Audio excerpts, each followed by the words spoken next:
TikTok করার অভিযোগে নারীর দাফনে বাধা চুয়াডাঙ্গায়। মৃত্যুর পর মেলেনি এক খণ্ড মাটি। দেখুন বিস্তারিত। চুয়াডাঙ্গায় এক নারীর মরদেহ দাফনকে কেন্দ্র করে সৃষ্টি হয়েছে চরম বিতর্ক ও উত্তেজনা।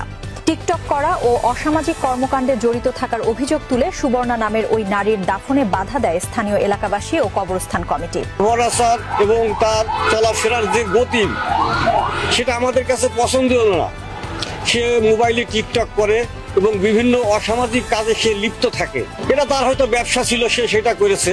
কিন্তু সে যখন আমাদের এই স্থানীয় গোরস্থানের কোনো অংশীদার না, সেক্ষেত্রে তাদেরকে আমরা কিভাবে এখানে তাকে জানাজা করতে বা এখানে আমরা গোরস্থানে মাটি দেওয়ার জন্য এটা আমরা আদেশ করতে পারি? এটা অসম্ভব, এটা সম্ভব না।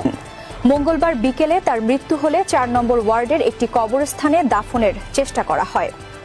তবে স্থানীয়দের দাবি, ওই নারী ও তার পরিবার কবরস্থানের নিয়মিত অংশীদার নন। সে টিকটক করে, প্লাস তার ফুল ফ্যামিলি আপনার মাদক ব্যবসা করে। তাদেরকে যদি আমরা সমাজের লোক বলতে চাই, তারা শহরের মস্তান নিয়ে এসে আমাদের মারতে দেয়, বিভিন্ন রকম হুমকি ধমকি দেয়। সেজন্য আমাদের সমাজ, আমাদের এলাকায় আমাদের মাদক বিক্রি করে। এছাড়া তার জীবনযাপন নিয়ে এলাকাবাসীর আপত্তি রয়েছে বলেও অভিযোগ তোলা হয়। দাফনে বাধা দেওয়ায় দীর্ঘ সময় মরদেহ খোলা আকাশের নিচে পড়ে থাকে বলে স্বজনরা জানিয়েছেন। পরিবারের সদস্যরা অভিযোগ করেন, অন্যদের দাফন করতে দেওয়া হলেও সুবর্ণার ক্ষেত্রে বৈষম্যমূলক আচরণ করা হচ্ছে।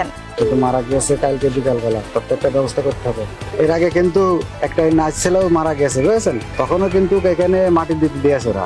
আমার কথা হচ্ছে, তখন দিতে দিল, এখন দিতে দেবে না কেন?